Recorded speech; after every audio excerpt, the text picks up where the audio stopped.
Ladies and gentlemen, how are we doing today? My name is Jason Burke. And I'm Chris Schultz, unfortunately. How are you doing tonight? I'm doing wonderful. I guess we're here to talk about the evolution of Ring of Honor. Ladies and gentlemen, we've covered a lot of TNA recently, a lot of the new upstart companies, and we've decided that since ROH is on the precipice of making a lot of new ground, doing a lot of new really cool things in wrestling, and probably becoming the #2 company in the world, thanks to TNA's ineptitude and Dixie Carter being who she is, we decided that Ring of Honor deserves some time and some effort to talk about kind of how it started and kind of grew and evolved. And so here we are. Very true. I remember when I heard about Ring of Honor, first of all, I was thinking, well, it's another independent company. And I wasn't honestly too impressed. It just looked like a bunch of cruiserweights to me. And I'm like, that's what turned me off. I'm like, if you're not going to put the money in the roster, I'm not even going to watch. And that was true. I didn't watch. And there really wasn't that many avenues to watch, I guess.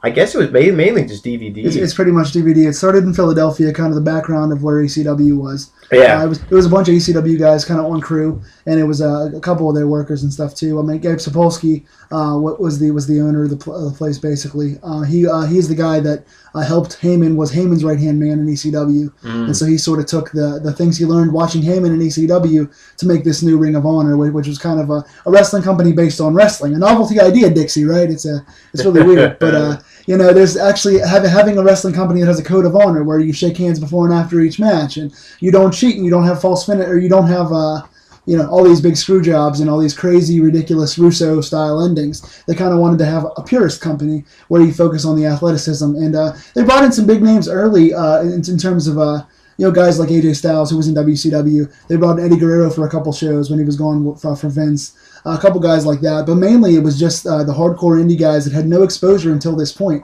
TNA and ROH started within about 3 months of each other in 2002, around the same exact time.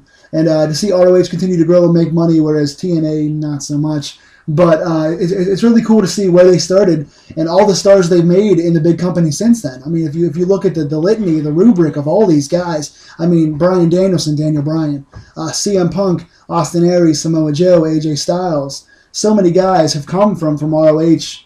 Tyler Black, who's Seth Rollins now, Cesaro, who was Claudio Castagnoli, Cassidy Sono, Chris Hero. So many guys have come through ROH and become either TNA World Champ or World Champ for WWE, and now ROH is kind of the breeding ground, kind of the other NXT for Vince, for all the new stars in wrestling. So a lot of the top guys you're seeing now are guys that came from ROH. So ROH is kind of the unsung hero currently in the wrestling business. Well, isn't that interesting too? What a concept! You establish your product and what you are right from the get-go. And then you don't have to worry about anything. I mean, that makes sense to me. I mean, you establish your world and what you are, and you stick with it. Wow, what an idea. I think that's why ROH, and again, people have been touting this recently, and I'll make it a point to say it again, they're the only company last year that made money.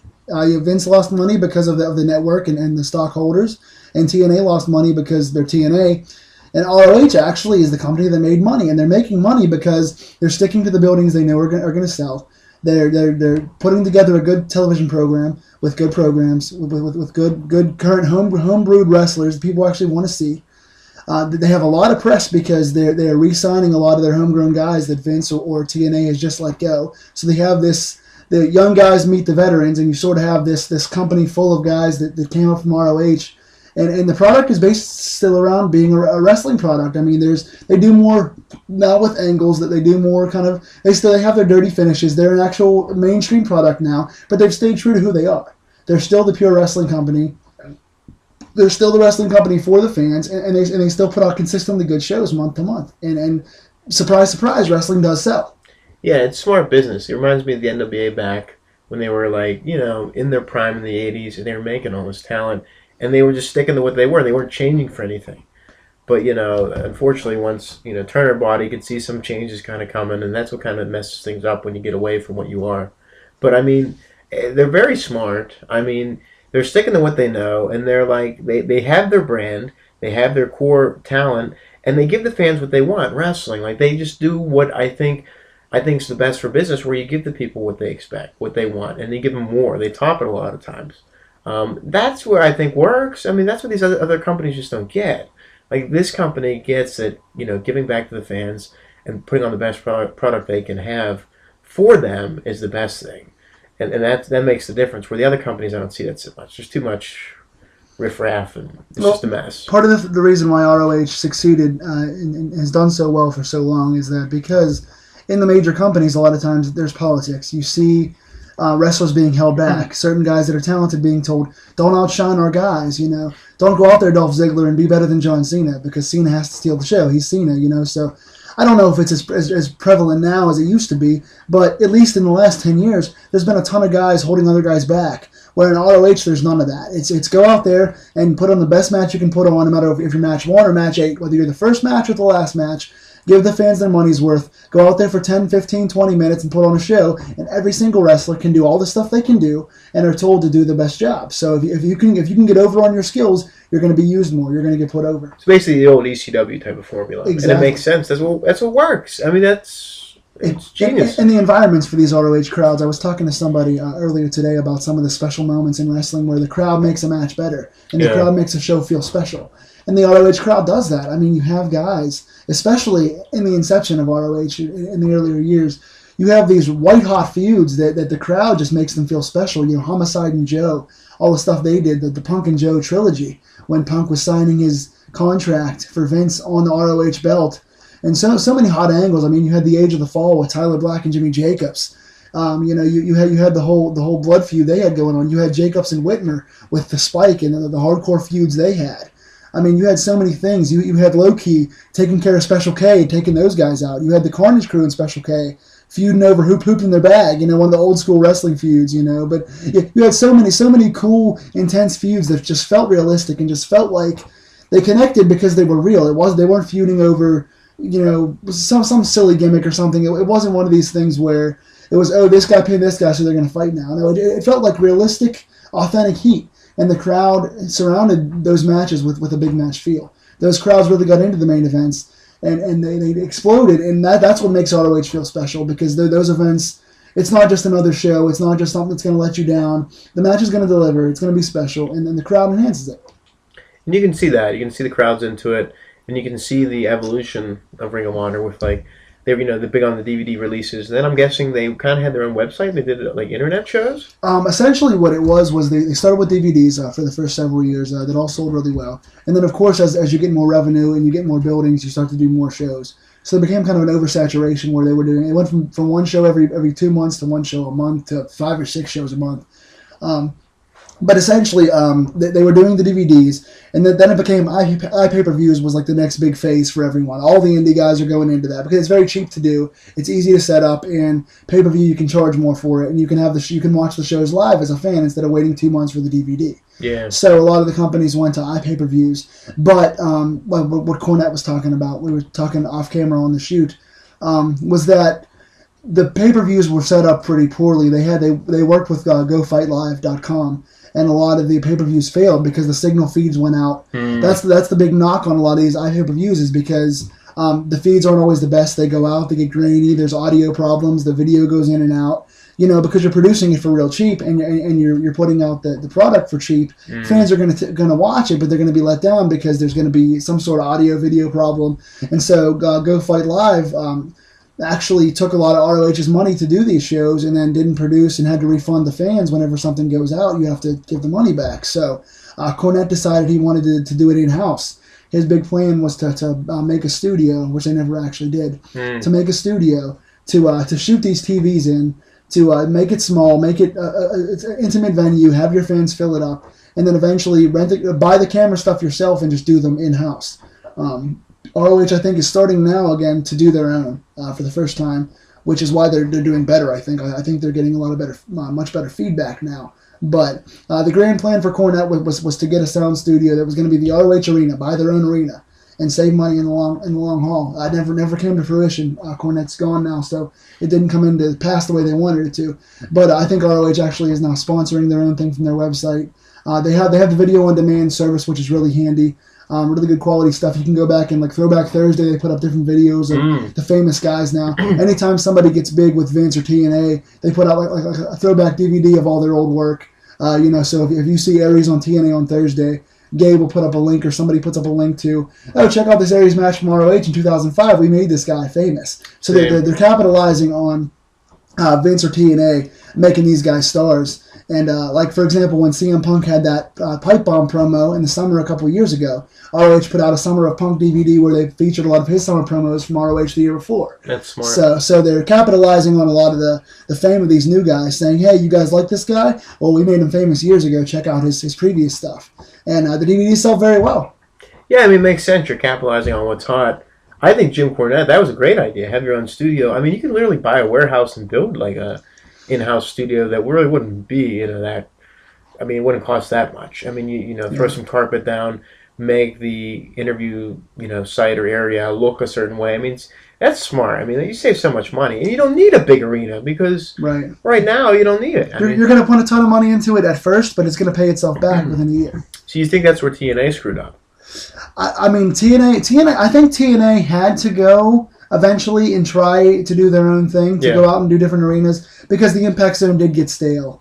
And the Impact Zone was selling free tickets. They weren't making revenue off ticket money.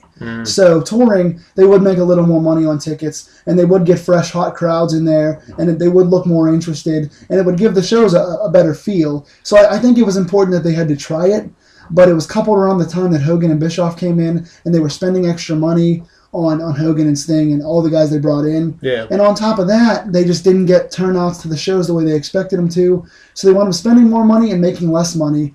And now they have a problem because a lot of buildings don't want to finance them, and they've lost the Impact Zone, so they really have nowhere to go and shoot shows now. You think they should have stayed in the asylum, bought it out, and made a production studio in there? I mean, because the problem is, there's your problem right there. They're trying to be number one, and they can't.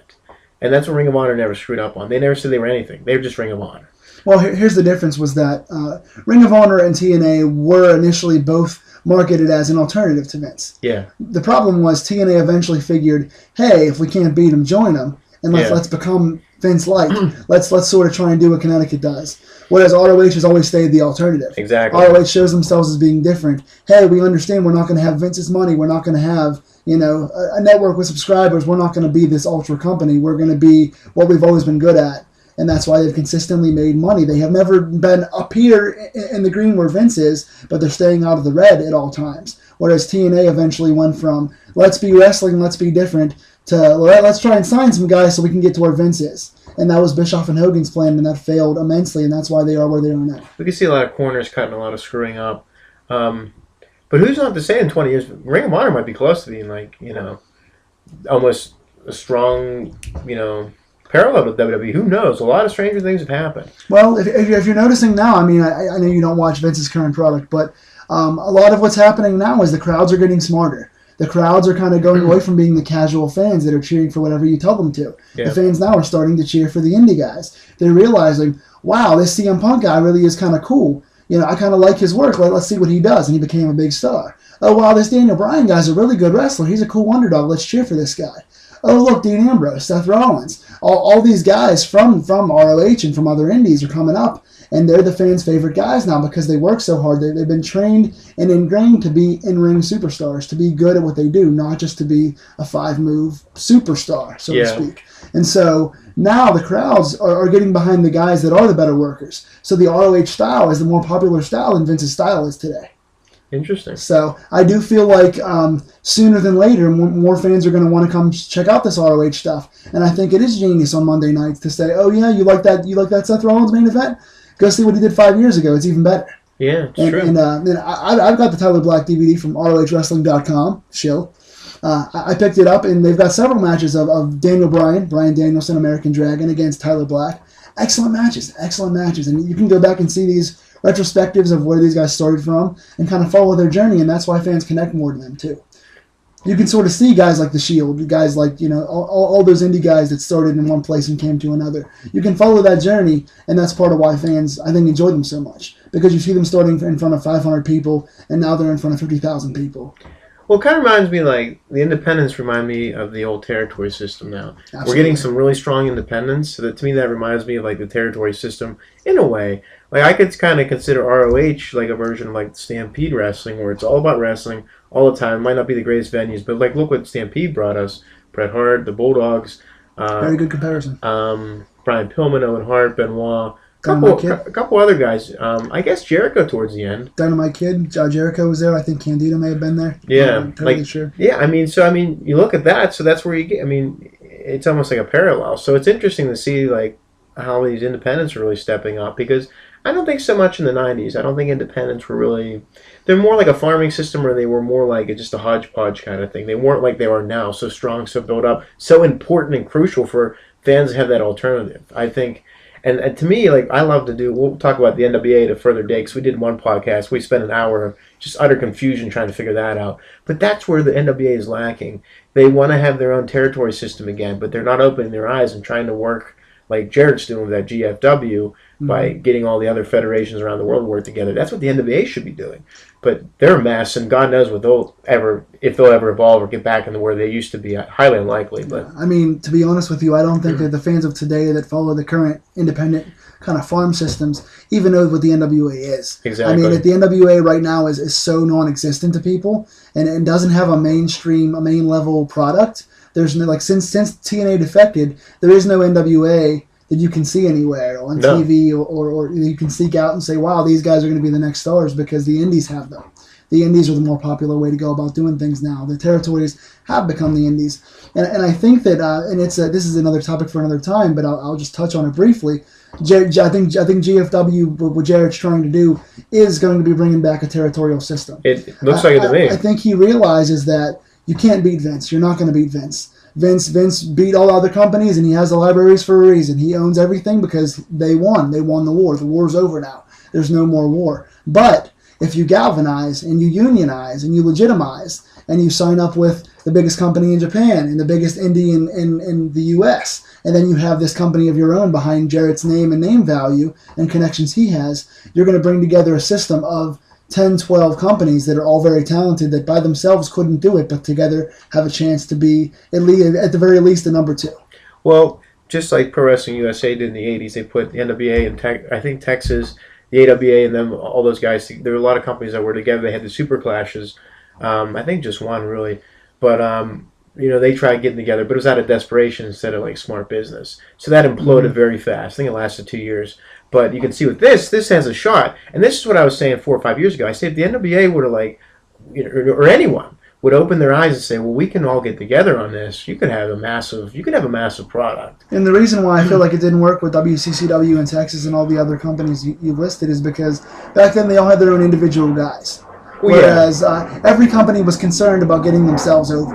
Exactly. Memphis wouldn't let Lawler lose. Texas wouldn't let Kerry Von Erich lose. AWA wouldn't let Bockwinkel or Hogan lose. It was always every company had to be concerned for their own guys and wanted to put themselves over and not become a power compared to what they had to deal with already. So I feel like now, though, ROH and PWG and New Japan, these companies share a lot of talent already. There's not one set place where a worker in the indies says, I work for just this company. If you're one of the best workers in the indies and you're a top guy, like how they had top guys back in the territory days, you work everywhere. Nowadays, if you're AJ Styles or you're Christopher Daniels or Michael Elgin or Adam Cole or Kevin Steen before he left, thank God he signed now. But all these guys, if you're one of those guys, you're working ROH, you're working New Japan, you're working PWG, you're working Evolve, you're working Dragon Gate USA, you're working at Beyond Wrestling, CZW, Chikara, which is kind of back now. You're working a ton of companies, so you don't have one set company to call home. So these companies have no reason now to fight over each other and say, well, our guy has to win,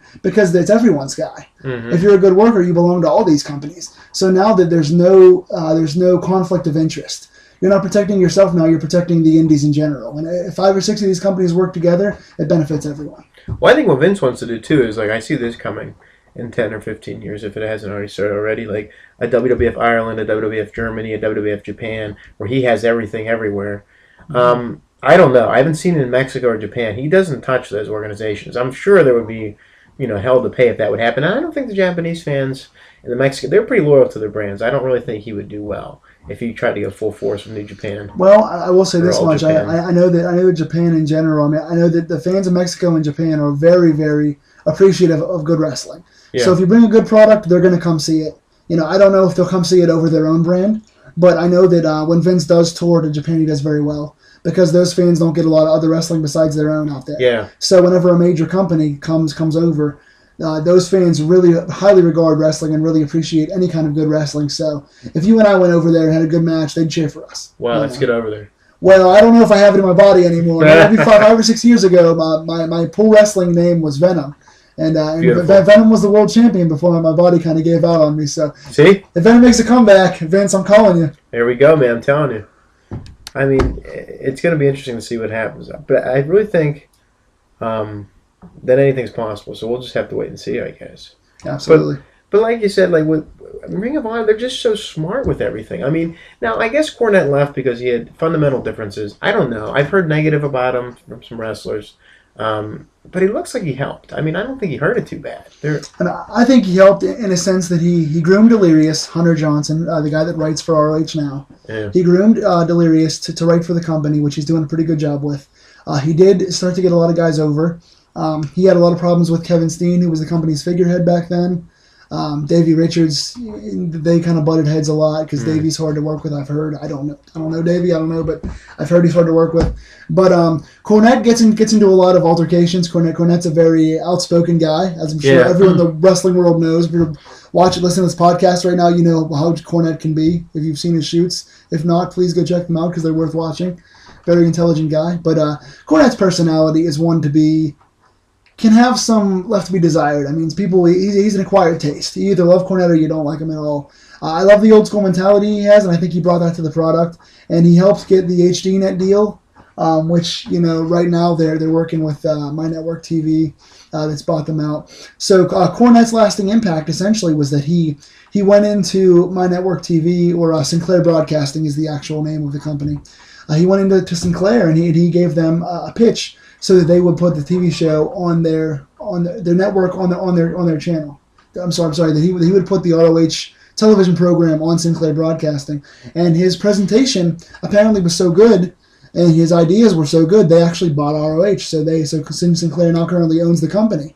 So Cornette was just trying to get an hour of TV per week, and they actually sold the entire company to Sinclair. See, now I would keep someone like that. To me, that's a crucial part of your brand. I guess he's a little bombastic or whatever, but he's great. Jim Cornette knows wrestling, and to me, that's the guy you want on your side. Because thick and thin, he believes in the product, and thick and thin, he'll stay. Absolutely. I mean, I just don't know why. The only knock on Cornette has always been he's hard to work with. He's passionate, and he knows what he's talking about, but his personality clashes with pretty much everybody in the history of the business. Yeah. So it's very hard to have a guy on your staff whenever he's going to fight with somebody. He's going to fight for your company, but he's going to fight with somebody. I know that he's not allowed to work with Russo. He can't work with Ferrara. He can't work with. He and Heyman have problems in the past. He and Vince have problems. So he's kind of burned bridges wherever he's gone. But like I said, thanks to Cornette, ROH is now owned by Sinclair and is now on the way to being the second biggest company in the world and has made a ton of money because of him. So he's definitely helped them for sure. Yeah, I mean that was the guy you need. I still don't know why, but I mean he burned some bridges. But to me, Jim Cornette's just too valuable. Keep him. And I'm sure it wasn't like a salary issue or something ridiculous like that. It was probably more of an ethics type of thing. Yeah, that's the vibe I get from him. I know that Cornette is high stress and he has medical issues, and I think the wrestling business makes Cornette crazy, more so than he already is. And so I think that it got to a point where he said, well, I need to back away from this. I think it was more a mutual parting of ways because Cornette was getting so stressed with the decisions of the iPay-per-view stuff and the switching from HDNet to Sinclair and the Go Fight Live stuff. He had so many traumas at the end of that little run that he was kind of ready to be done. See, that's the problem, too. It's a shame he didn't actually own the company or had a decent share in it. Because then he had more pull and it's easier to work. That's the biggest problem. If you don't own your own company, it's the most difficult thing, I think, to run a wrestling promotion. It's easy for Vince because he owns it. Everyone else is trying just to get this product going or trying to sign somewhere with a shoestring budget, or they have the great ideas, but the money's not there. The money's there, and there's no ideas. Yeah. It's one or the other, or both, or other issues, and it's very difficult. That's why if you're going to invest in something, invest in yourself. Make sure you bring money to the game. Have those briefcases ready to go because it takes a lot to finance a wrestling company and start it up. But I think Jim Cornette, he said he's with another promotion. It's another independent promotion he's working with. This is news to me. Yeah, he said on his recent interview, I don't know the name exactly, but he's going to do some things with them, so that can be something to look forward to in the future. But I think I would like to see him come back to Ring of Honor. I like to see him come back to TNA because I think he could clean up the mess. I think he really could. I mean, I think that bridge is kind of so far burned that it's pretty much char at the bottom of the river right now. I don't know if that can be rectified. I know Russo is no longer involved with TNA, which is the only way that Cornette would go back. But Cornette does not respect Dixie Carter as a wrestling mind, and neither do anybody else in the wrestling business. Well, yeah, I mean, it's like one of the... Yeah.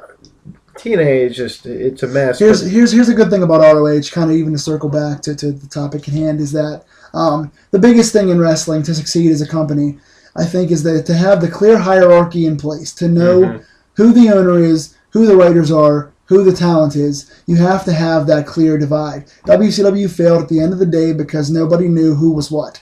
Every other week, somebody else was in charge. No one knew who to go to. Vince has always been the number one proprietor in wrestling because he's owned the company. The buck stops with Vince. He's the owner, and that's it. TNA struggling for the same reason. They've had 10 different owners, and they've got Dixie, and she's clueless and useless, and that's why they're going to burn. And that's the thing with ROH right now. They're with Sinclair, and Sinclair is clearly the owner of the company. I wish they had a bigger broadcasting network to go off. I wish they had more viewers to see them right now because they're putting out a very good product. But you know the owners of Sinclair. The buck stops with a certain guy in Sinclair, and so there's no confusion right now. They have a very clear and a very set hierarchy in terms of what their staff is. So they're able to just sit back and make money and not be concerned with, oh my God, who's going to run the company this week? Let's do a big overhaul. Let's change staff. They have the same writers they've had for years. They have the same owners now. The TV show is doing consistently well on a smaller scale, and that's why they're in a good place. Yeah, I mean, you can catch ROH on a weekend at least 4 times within Saturday and Sunday, which is pretty impressive. Yeah, sadly it comes on at like 5 o'clock in the fucking morning, but I know. You can find the show somewhere. It's on like... If you don't sleep, you can watch ROH. Yeah, in our area they moved it to 12 on Sundays, which is convenient. It's 12 o'clock Saturday nights too, Sunday morning, but hopefully they'll get like a better slot, maybe like a Saturday. They had Saturday at 6 o'clock, and the reason I stopped watching was they kept replaying the same show for about a month. Okay. It's when Haas and Benjamin were wrestling with them, and I turned it off. I'm like, until I get, I'm gonna wait to see if I can get another episode, and they did, and I wasn't really too into it then. It was kind of like hit or miss, but now, I mean, you can see the product's definitely evolved to like that level where it needs to be. I mean, even if the bigger companies start taking a few of their guys, there's so many people there, and they're going to keep making talent. That's the difference. They make talent. What a concept! Like you make people. That's the funny thing about the indies, man, is that they always replenish. I mean, in the last year and a half, because Triple H apparently does have an eye in the indies, and he sends, Tommy Dreamer does a lot of scouting for them still. William Regal goes to PWG shows and sits in the crowd and watches the talent there. They have so many guys that have a hand in understanding the indies are where to go if you want the best wrestlers. Yeah. If you want this talent that can talk, that can work, that can do long matches, that already has a following, the indies are the place to go, and they have a lot of scouts there now. And with NXT being built so big and having their own kind of brand now, and having the network and getting great ratings for these shows, there's more of a demand for indie guys. But the indie guys always replenish. PWG, ROH, the big companies always continue to make new stars, and they always continue to sign new guys that are going to keep your eyes on the product at all times. Which is great. I mean, there's thousands of wrestlers out there, and if there's at least 15 promotions to work for, that's great. And then you have your local ones. In our area alone, there's like 3 or 4. I mean, that's just in like a 20-mile radius. Right. I mean, it's pretty impressive.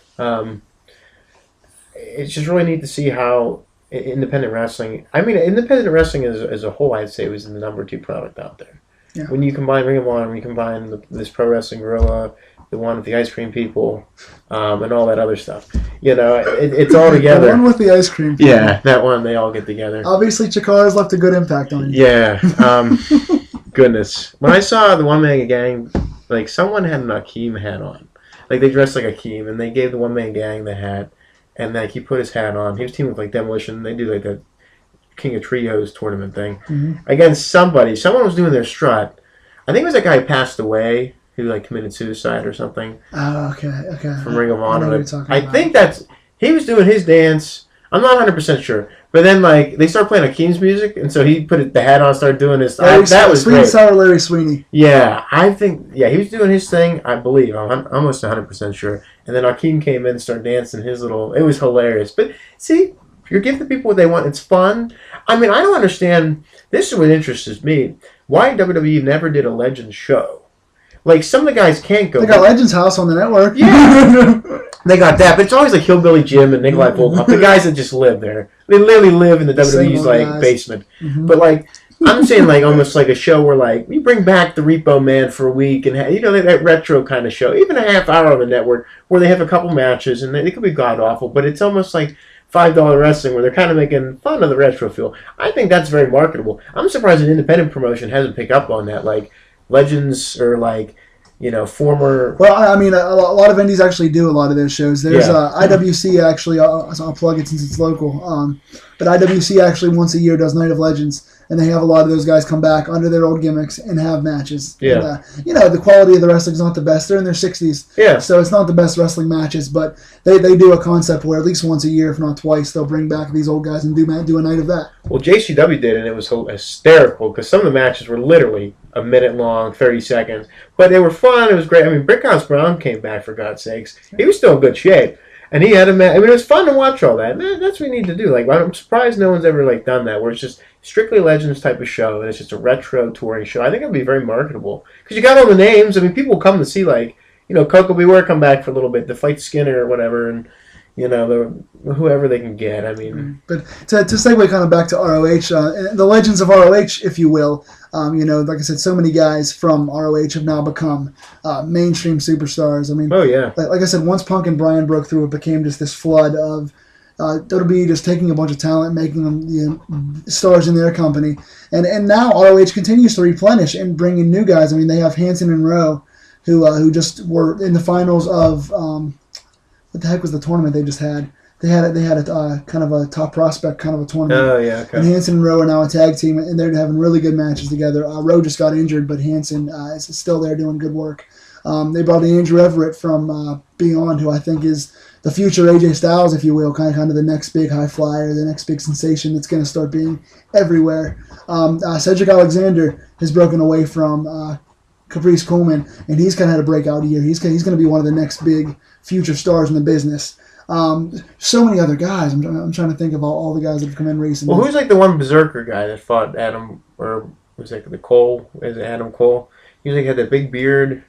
He's like looked like Bruiser Brody. That's the one guy? Hanson. That's Hanson. Okay, Hanson. Yeah, he's decent. He's a big power wrestler. He usually teams with a local IWC guy, Ray Rowe, but he just recently got injured. But Hanson's doing really good work, and I mean they have guys from they have this thing called Future of Honor now, which actually is their kind of NXT sort of a deal. They do shows like once every couple of months where they have kind of ROH school graduates come in and wrestle and get themselves ready for the big show. Yeah, someone wrestled Jay Lethal for the TV title I watched. That was the his name was Jay, also Jay something, I can't think of his name. He's an ROH school graduate. He was actually the bouncer at the ROH shows for the longest time, and he went to train, and now he has like the bouncer gimmick sort of thing. And he's doing some pretty good work as well. He's another one. Moose was a guy that was in NFL for a long time, and I guess didn't work out there. And now he's doing stuff in ROH. He looked really good in the Future of Honor shows, and now he's on the main roster as well, doing stuff with Veda Scott and with a couple of the guys in that camp. So I mean, you got the talent there. And now they just recently, this is a few months back, I guess it was June, they had their first ever pay-per-view where with cable you can actually watch the pay-per-view. Yes.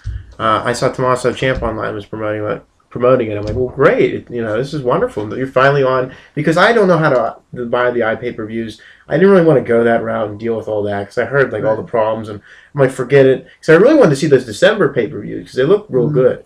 But I could never order them because I don't know how to do the whole. Well, the good news is this December they're going to be on actual pay-per-view. So there we go. For the first time, their big WrestleMania show, their final battle show, which is the ROH's biggest show of the year, is actually on national pay-per-view this time. So you can actually go in. I think it's either $20 or $30. I'm not sure which, but it'll be worth your money. I mean, this time they're actually putting a big show on a big stage, and you're going to see a lot of new eyes on this thing, especially now with Vince going to the network and kind of leaving pay-per-view the way it was before alone. Now you have a void for pay-per-view wrestling out there. People actually want to see it on pay-per-view again, and now you actually have a chance to, with TNA cutting back their shows and Vince taking all their shows to the network. Now ROH has a corner on the pay-per-view market now, which is really cool. It's great. I mean, Vince charges way too much for pay-per-views, $50 a pop or whatever. I'm like, whoa. So I mean, Ring of Honor, if they're providing a cheaper product, it's either $20 or $30. I'm not sure which, but you're going to get your money's worth for sure. I'm hoping for $20, but I'm just saying. You're gonna get your money's worth with that show. I mean, they have some really good stuff going on right now. I mean, they have Red Dragon, the tag team champions, O'Reilly and Fish, have been doing amazing work this year. I mean, I wasn't totally sold on those guys as a team until recently, but man, they just had a match on the last DVD, which was, I believe, Death Before Dishonor, maybe. Don't quote me on that. Sorry if I screwed it up, guys. But yeah, they had a match with the Young Bucks. It was the third in their series. And I think it's the best tag team series I've seen since maybe the Midnight Express and the Rock and Roll Express. Man, I mean I'm taking it back a few years, but this is probably the best tag team series that I've seen. These two teams with the Young Bucks being high flyers and high spot guys, and Red Dragon being technical guys and kind of hard hitters. Yeah. The styles mesh so well, and they just had three of the best tag matches I've seen in a long time. And so they're on an absolute roll. You have Kazarian and Daniels back together now in ROH since TNA was dumb enough to let them go.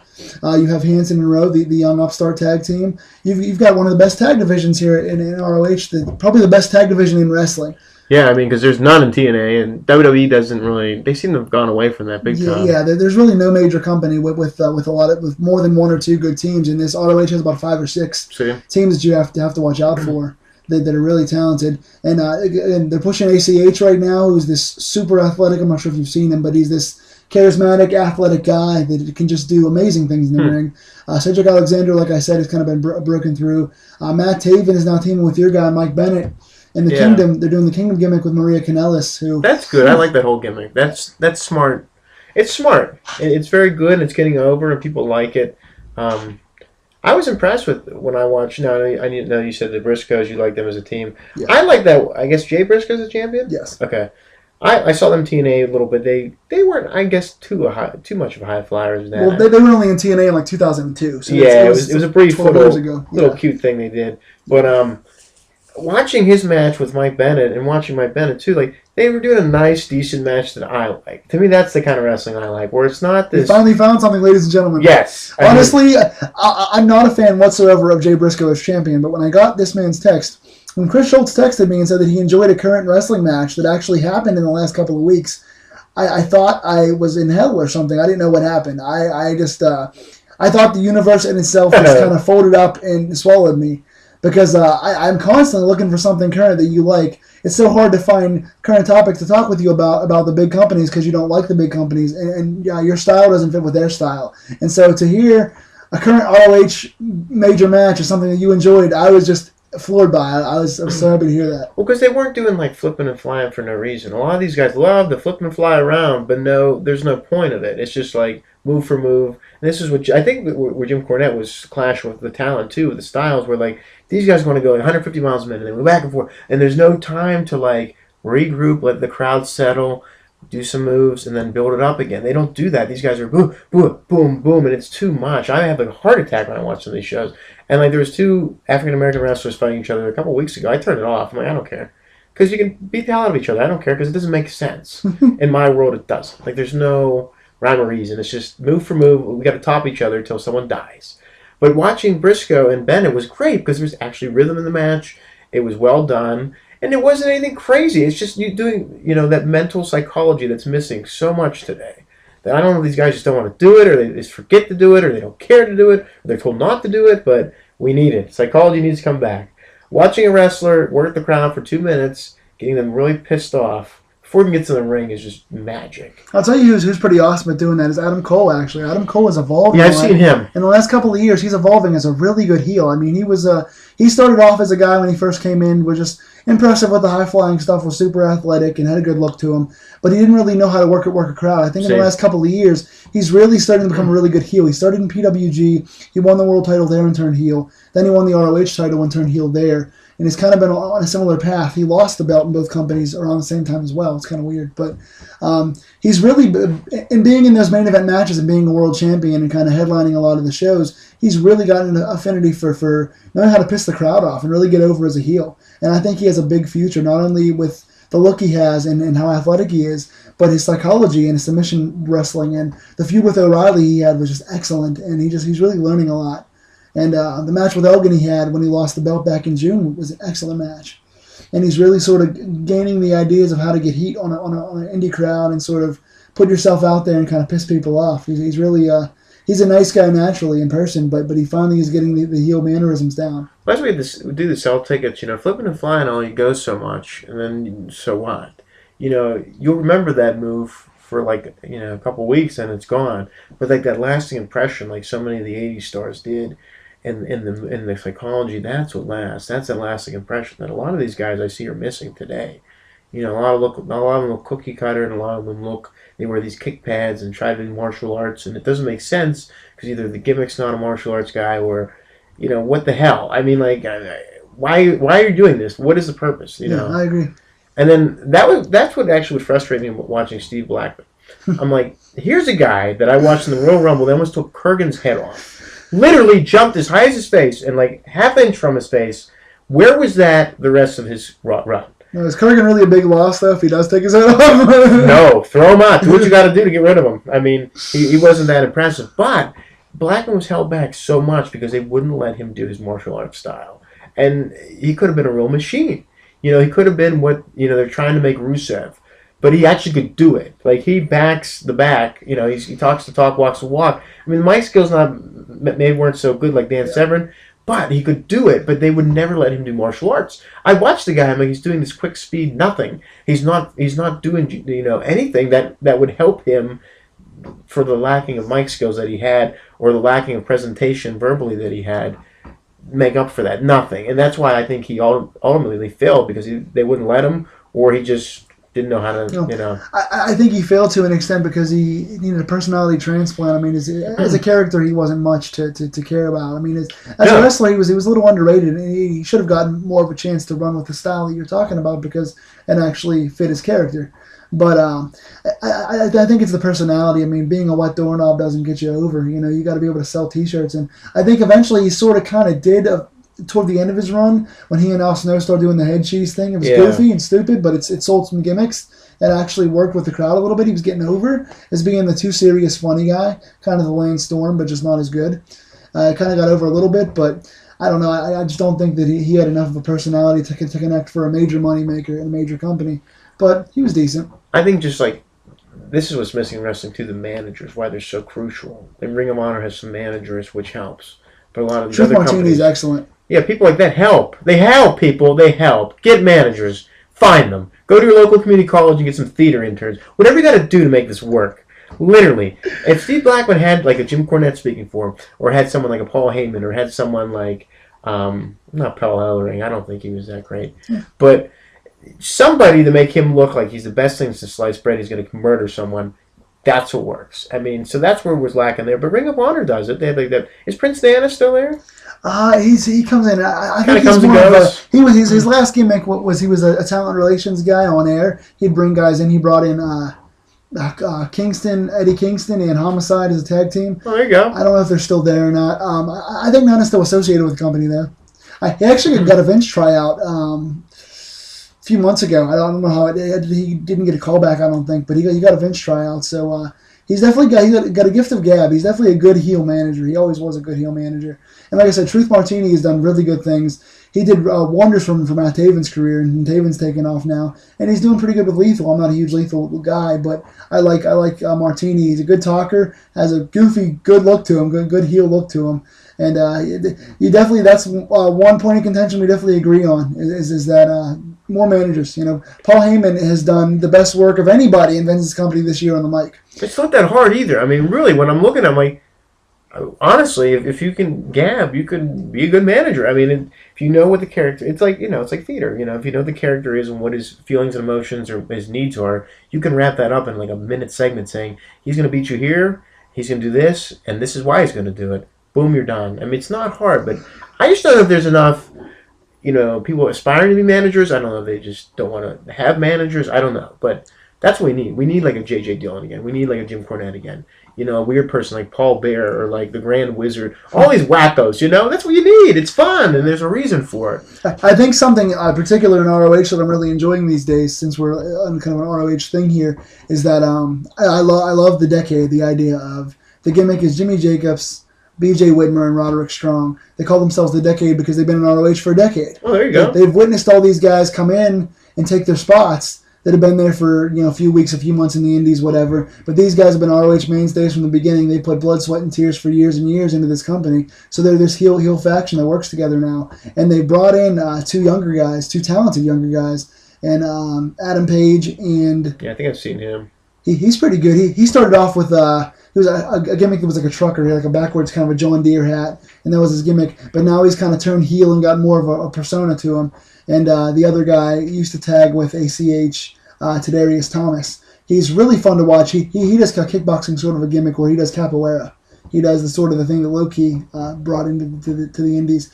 And he has a bunch of really cool random kicks and kicks you out of nowhere and can kind of kick you from any spot on the mat, which is kind of cool. It's different. But basically, these three veterans have brought in these two young rookies as kind of their step stools to kind of make them go and do things, kind of haze them. But at the same time, they've taken two young faces that had no real, had a lot of wrestling talent, but had no real character and no real gimmick. And now they brought these two young guys in to get them over. And now Paige and Thomas are now with the decade and sort of like wrestling his heels now, getting more personality and being put over by the guys that have been there for a long time. So it's finding a new way to get new guys over and give them more of a character so they can get into things. It helps. It helps people. It's excellent. It's a good idea. My question: did Sean Benjamin leave? Did he go to New Japan? Or where'd he go? He effectively kind of I don't know what the conflux was, whatever the issue was. But something happened. I know Charlie Haas retired. Yeah, I know. Because they kind of just vanished or so. I don't know. Yeah, they came back, and I really enjoyed their earlier stuff when they first came back, and they had a feud with the Kings of Wrestling. It was Claudio and Chris Hero, Cassie Zono and Cesaro. I remember that. That was huge. Didn't they do a final battle match at that? Okay. They did do a final battle. They had about 3 or 4 matches. They were really, really good matches. That's when they started coming on my network. The tag division was very strong when they were in there, and there were some really good matches. And then as they kind of went heel, the matches kind of weren't as good for some reason. I didn't buy the end of their run as much as I did. They got really good heat though. Charlie Haas, man, what a heel that guy is. But Haas retired to I guess support his family, do other things with. He's married to Jackie Gator from Tough Enough. And Sheldon, I don't know. I think he's back in Japan as far as I know. There's always rumors once every 6 months that he's going back to Vince, and he always goes in for either tryouts or talks with them, and it just doesn't materialize. And he was always one of my favorite guys. He's always super athletic, and to me, he was always one of the guys that could have been a breakout star there. Well, he's like a victim of circumstance. He has like the Matt Hardy, Mr. Kennedy. A few other guys I can name. I almost CM Punk to a degree before all this other stuff happened, where they push him real hard, real fast, and then they drop him like flies. They just don't. They don't push him. Like they just stop the push for some reason. They kind of tease him and then they stop. There are a few guys that I never understood. There were mysteries to me in this business as to why they didn't get over as a main guy. If you're a homegrown guy with Vince, if you started there and became a wrestler through Vince, and you went through the OVW system. And you're a homegrown wrestler. I mean, Benjamin was a natural wrestler. With Lesnar, I believe, in Michigan, I'm pretty sure. And to come through that system and to be a Vince guy and to get yourself over and have great matches. I mean, Benjamin had everything you could possibly need. He was an okay talker, had a great look, had the wrestling background, was a Vince guy, and could wrestle his ass off. Could technical wrestle, could fly around if he needed to, could do a suplex, kind of a high-impact style offense. Yeah. Benjamin had everything. And just for some reason, not only would he steal the show at all the Money in the Banks and all the ladder matches, but he would never get the big win. They never gave him the push. He beat Triple H a couple times when he first won solo and was supposed to get this big push, and it just didn't. They didn't go with it. Why is that? They didn't go with it. But as far as I know, he's probably still back in Japan. I haven't done enough research on that to know for sure. But yeah, me neither. Hopefully, maybe he'll go back to Vince one of these days. I think there's still a market for him. I think he still has fans. And so, but yeah, I mean, either way, they've brewed so many new guys through all these tournaments. And coming up pretty soon, actually, speaking of tournaments, is the Survival of the Fittest tournament. Oh, there we go. Where coming up, I think the first show is this Saturday or next. It's back-to-back nights. It's night 1, night 2. And night 1 basically is, I think it's 6 or 7 matches they have where they're all qualifiers, like the first round of the tournament. And the 6 or 7 winners, I think it fluctuates every year, but the winners of the first round matches go on to night 2, and they have this 6 or 7 man elimination match, and the winner gets a world title shot on TV. So you're going to see And I'm pretty sure that it's a TV taping too, so you'll see on TV the first for the 6-7 first round matches, and then all the winners go into this big 7-man elimination match that usually goes 45 minutes on TV. It's an awesome spectacle to see because the crowd's always into it. You always got a couple top names and a couple younger guys that can break through, and usually it's kind of like a King of the Ring sort of thing where one of the younger guys is going to be one of the next champs. Usually gets the win and goes on to become a main event guy after that. So usually you can kind of pick out one of the next young stars. You can see who wins and kind of see where his career goes from there. American Dragon Bryan Danielson won the first one. Obviously, he became ROH World Champion. Nigel McGuinness, I believe, won one as well, and he became World Champion shortly thereafter. Mike Logan won one as well. He, of course, was the last ROH champion until recently. So many major guys have won, and some of the names this year, I think Adam Page is in it. Evan Bourne, Matt Sydal is in it from WWE. He's back in ROH in it now. I'm trying to think of some of the other guys. I think Hansen's in it. I think Adam Cole's in it. I think Ciampa just got announced today. Tommaso Ciampa's in it. I think there's a lot of money in that guy too. He's still a little stiff in the ring. He needs to work out some kinks. He's not the best worker in the world, but I think he's real solid. And he's like the psychopath character. I think works for him. What do you think of Ciampa? Have you seen Ciampa? I've seen a little bit. I think he's missing a manager. I think he's not a very good talker. That is true. From what I've seen, I don't understand what he's doing because I just see him like in a clip where I see like he just finished up a match. I wasn't really sure what he was. Originally, when I heard the name, I thought he was a Japanese wrestler. I'm like, oh, they got someone from New Japan, or they got someone from whatever they brought in. No, it was like someone. I guess he's Italian. I'm not 100% sure. Nice guy. Yeah. But yeah, I don't know. I never really understood because I haven't seen enough, so I don't know. Yeah. But it looks from what I've seen, a manager helps. I can say this for 9 out of 10 times. It can only get better with a manager. I mean, right. And a lot of these younger guys I see, like in other promotions, manager. It just helps. I mean. TNA Jesse Sorensen, manager. Wow, that guy is greener than a leprechaun's dick, man. Oh, my goodness. That guy's very green. But actually, what's funny is Ciampa was managed when he first came in by Prince Nana. There you go. He's managed by Nana, and that eventually he turned face on the group. They sort of turned heel on him, and he sort of went face. And he's pretty over with the crowd. I mean, he has a couple pretty cool moves. Project Ciampa's a really cool powerbomb into the knees sort of thing. That's a really cool move. And ouch. He does this really cool thing where he's on his knees, and he does a drop kick from his knees. He's kind of kneeling upright and does this jumping drop kick from his knees. He's very athletic for a guy his size, and he had ACL surgery, and he still can move around very well. Wow! So the guy's very athletic. He's still missing something. I mean, he still has that.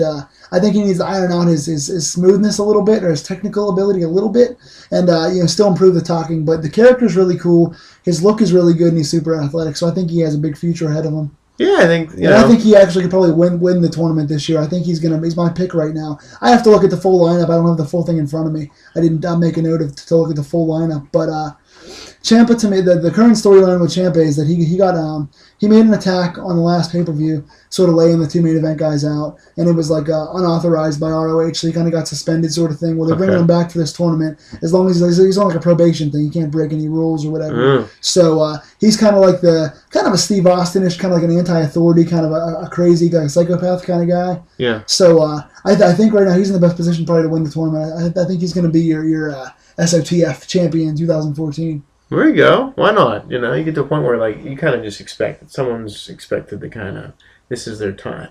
So that's good for that. Remember when Ric Flair came? ROH? Yeah, I talked to Eric Santa Maria about that. Ric Flair wasn't very nice to them, and he kind of ended up screwing a lot of things up for them. He was kind of going to be almost like their, I don't know, like not maybe like GM type of thing or PR kind of guy. I didn't hear that he was going to stick around too long. I don't know what Eric had said. As far as I know, all that I heard was he was going to do a few one-offs. He was going to do a few appearances for like the live audiences, kind of generate revenue, higher ticket sales for them because he's Ric Flair. Yeah, makes sense. And do a couple of promos, maybe get on TV and kind of endorse the ROH brand, kind of talk about some of the newer guys, kind of get some new guys over. But I didn't think he was going to stick around too long. There could have been plans for him to stick around. And I think there might have. It sounded like there were, but I mean, if you're bringing Ric Flair in, hopefully you get your money's worth. But unfortunately, I don't know if they always do because he came recently, not recently, but a year or two ago to IWC for sort of the same thing. He came in to do an autograph session, like a VIP thing before the show. Yeah. And then came into the ring and was supposed to cut a promo endorsing the company. And he was pretty inebriated, a la usual Ric Flair. He came in and he did do the autograph signing, but I think he charged like $60 or something for the That's autograph. not right either. And I don't know if that was his set price or the company's, but that was the charge. And he spent a lot of time focusing on the ladies.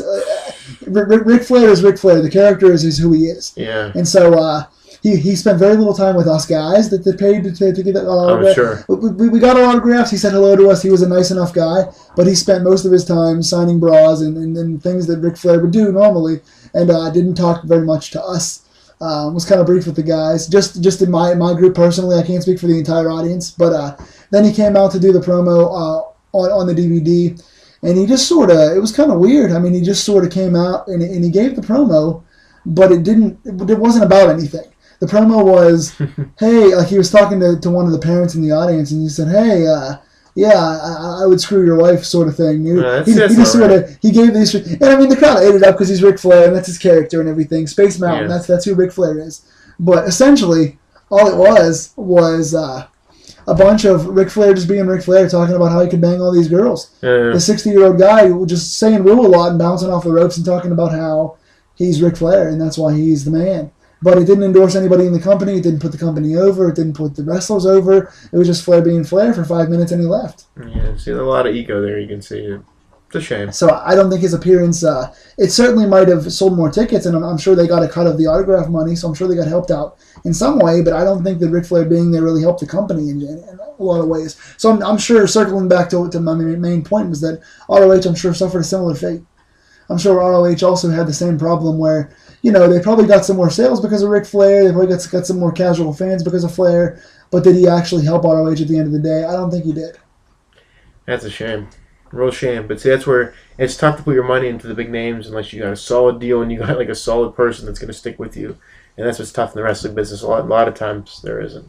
But one of the major turning points for ROH recently and helping it step into number 2 has been the return of a lot of the major stars. Yeah, no, we were talking about this off, almost in every conversation we have, like, who's coming back? And you're saying, like, possibly maybe Austin Aries, Samoa Joe, half the TNA roster. I mean, right. I'm going, so. Exactly. We're all going to be there. I'll be in the first row. There we go. But, essentially, AJ Styles came from TNA, came back.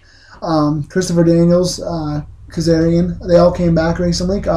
They were let go by TNA because they couldn't afford to pay them because they had to give Eric Bischoff the extra money for God knows what reason. Now, someone was saying he's still there with TNA.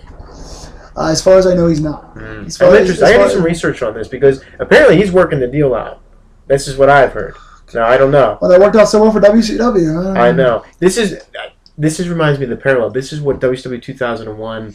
This is what would happen if the new network ever happened. So, but I heard he's the one because they had Jason Hervey with. I saw a picture of this. He's with the guy from WGN representing. So I don't know. I got to do a lot more research. We don't know 100% for sure. But Ring of Honor is just profiting off everything. They're getting the talent back. And actually, getting better, man. It kind of ran kind of both ways because not only did they gain back Styles and Daniels and Kazarian from TNA, but they also gained back Evan Bourne, who was Matt Sydal in ROH before. He's back from Vince.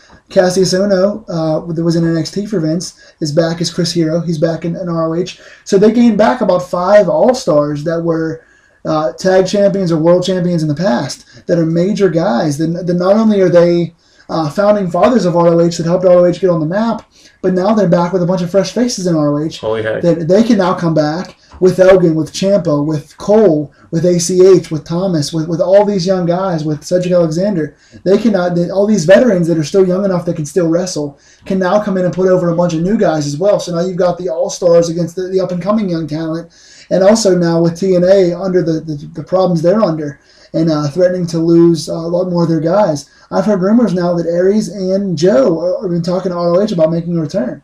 And if TNA goes under, of course, Eddie Edwards and Kenny King and a few other guys may come back as well. There's no guarantee of that. But so ROH may continue to get richer here and profit again from other companies' mistakes. And so now you have 5, 6, 7 guys that are ROH former champions that are back now to compete with the young guys. And so you have this huge roster that just gets bigger and bigger. Well, who's behind the scenes running ROH? That's what I mean. I know Sinclair, but I wonder who is like the talent relations guy. Who's all I know for sure is that Kerry Silkin is still kind of a majority owner. Kerry Silkin's a big figurehead there. I don't know if the sale to Sinclair changed that. It may have.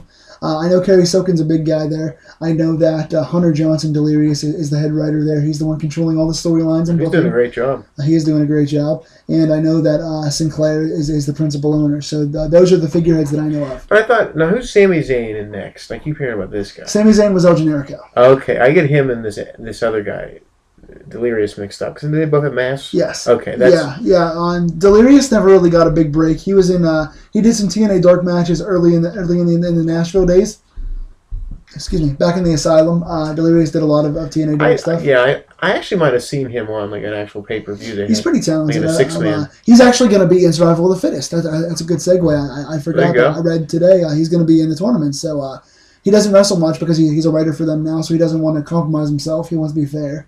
But he's going to be. Makes sense. He's going to be in the tournament now, which is going to be a really, really cool way to get somebody else over and to, see a rare appearance from Delirious. But, so Sami Zayn was El Generico in the Indies and in ROH. Him and Kevin Steen had a tremendous feud to end his ROH kind of run. And they're both now signed to NXT, and there's going to be some big breakaway stuff. Sami Zayn is facing Adrian Neville, who was Pac in the Indies, who appeared for ROH as well. They're facing for the NXT World Title in about a month. And they're going to probably be... Survivor Series is going to have an NXT presence somewhere, Triple H said. We're not sure if that's going to be having their own match or being part of one of the main matches. But we're probably going to see Generico and Pac from ROH being on Survivor Series and being a main figurehead in the company for a long time to come. I have a problem with Survivor Series. We could talk about that another time. That's a whole other podcast. Yes, it is. But, yeah, I mean, it's great to see these guys finally make it. And I think there's been a really, door slammed in a lot of the Indies guys' faces because they're not big. They're maybe cruiserweight-ish. They don't have the look from WWE. But, you gotta, you can't have the Roy guys forever. You gotta survive somehow. And that's sort of why I look at CM Punk, because they wanted Heyman to cut Punk from NXT several times. Well, back when it was FCW. I'm sorry, actually I think it was probably OVW because it was a long time ago. Yeah. Punk was in OVW, and they asked Heyman, cut this guy. Why is he still there? He's no good. He doesn't work our style. He has tattoos. He's small. Mm-hmm. He's not going to be a star for us. Why is he still here? And Heyman said, I'm not cutting this guy. He's money. I refuse to cut him. Makes sense. And so he told them no. And so 3 or 4 different times, Punk just happened to stay on the roster. And now, lo and behold, he's the longest reigning world champion in the last 25 years. Go figure it out. So, Punk broke through, and then, of course, Daniel Bryan broke through, and the fans refused to let him not be pushed. So he won 2 WrestleMania matches last year, including the main event for the world title. So 2 of your biggest stars in the last 10 years, probably the only 2 stars they've made in the last 10 years besides the guys they already had, were Punk and Bryan. So now, all of a sudden, you're seeing all these indie guys break through with Ambrose and Rollins and Cesaro. There's so many indie guys now. In NXT now you have Kenta, who's Hideo Itami. You have Finn Balor. He was Prince Devitt. Prince Devitt, thank you. Why would they not call him Prince Devitt? Finn Balor sounds horrendous. Yeah, I really don't know. They can't copyright, trademark, and make money off it. But then you have Zayn and Neville, who were Generico and Pac, and now you have Steen coming in, and they have PWG referee, which Drake Younger, he's in the company now. You have so many guys that have just gotten signed. Kalisto was Samurai Del Sol in the Indies. He didn't appear for ROH, but he was an indie guy, and he is now Kalisto as he's a tag team champion in NXT. He's going to be a future star. You have another guy, Sami Callihan, who was in the Indies, and he goes under what the hell's his name?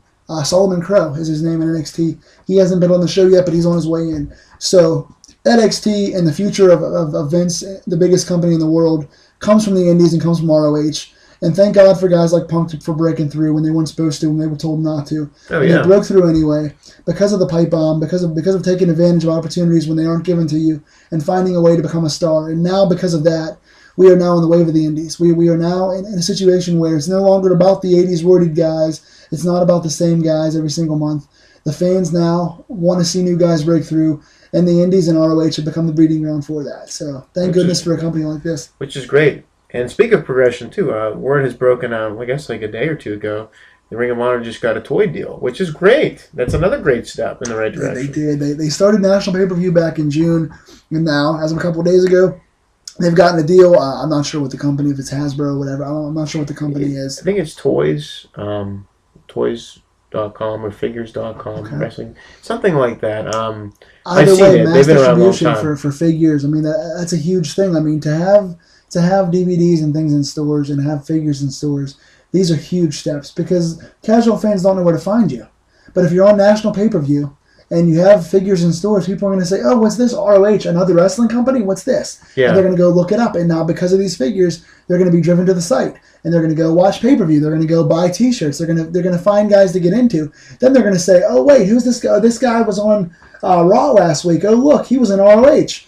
Oh, I want to watch the current stuff and see who the next guy's going to be." Yeah, because in the article I read, they are going to have like a Legends brand for them too. Like one person will be like their legend in a series too, which is cool. Excellent, So excellent. I don't know how that's going to work with Vince, but I'm sure tricky. they'll let it happen. I mean, there's some way to make it work out. But yeah, essentially, what these things do with pay per view and figures is they drive casual fans to see what the heck it is because they want more product. They love wrestling.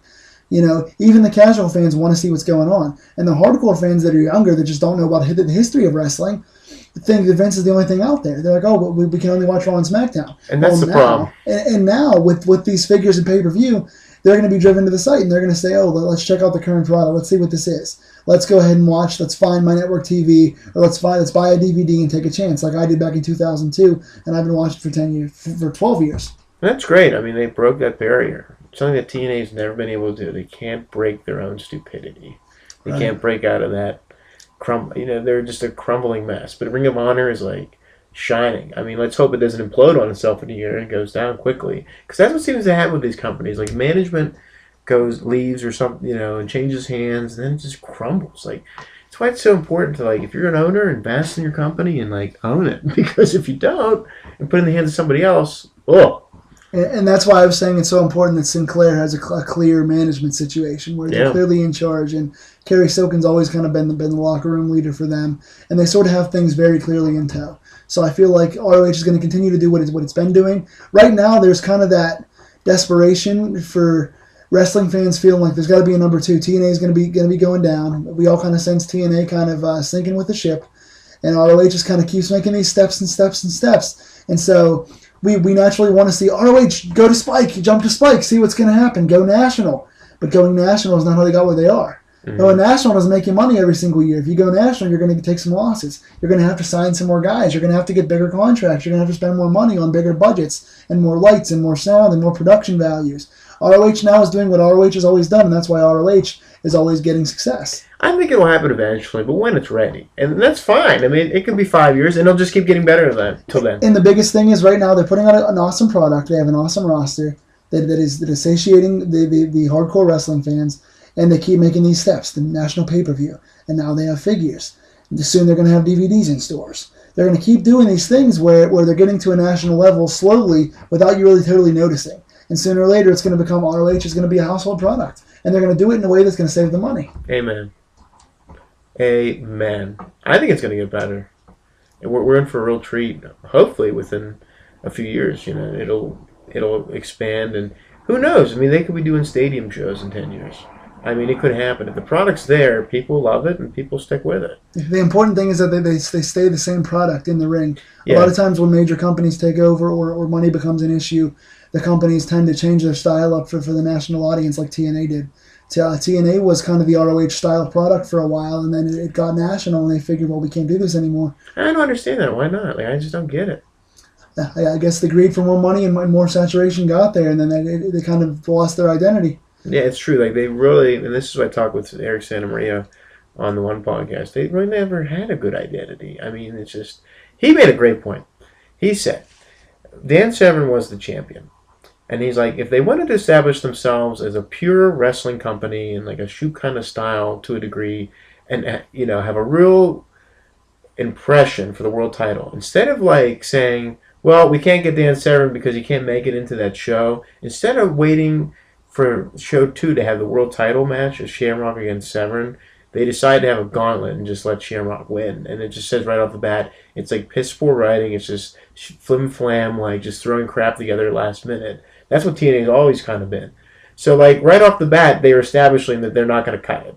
Because you're not going to let the NWA champion, Dan Severn, show up and defend his title against Ken Shamrock in one of the feuds that we never got to see really too much in WWF. It was a little bit and then it went away. and really establish yourself as a professional wrestling company with two of the best wrestlers around at the time, to a degree.